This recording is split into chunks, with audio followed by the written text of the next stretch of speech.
Is Roblox down? Hello guys and welcome to our channel, welcome to Relevab. So I know that many of you have problems with Roblox right now because I received a lot of messages from people who have issues with it.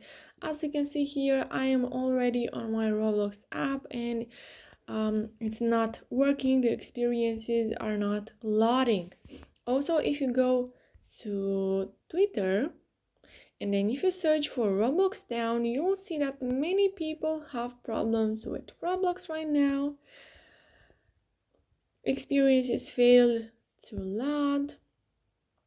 Everybody has this problem. So as you can see, you are not the only one who has problems with Roblox right now. So you don't have to worry because they will fix this as soon as possible. This problem, it's not from you, it's from them. But if you want to try to fix it, you should restart your device, log out and then log in again.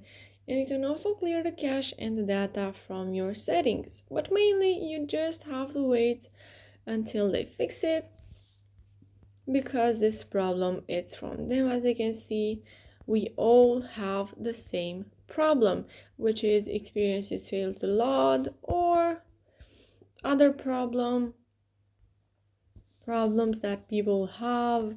I'm sure that they will fix it as soon as possible. So if you do have issues with Roblox right now, you can comment in the comment section down below with your questions, with your thoughts, what it's not working for you, and I'll make sure to answer to them as quickly as possible. You can also like this video if it was useful and subscribe to the channel for more updates about this topic and for some more videos like this one. Thank you so much for watching, guys. Have a great day. Bye bye.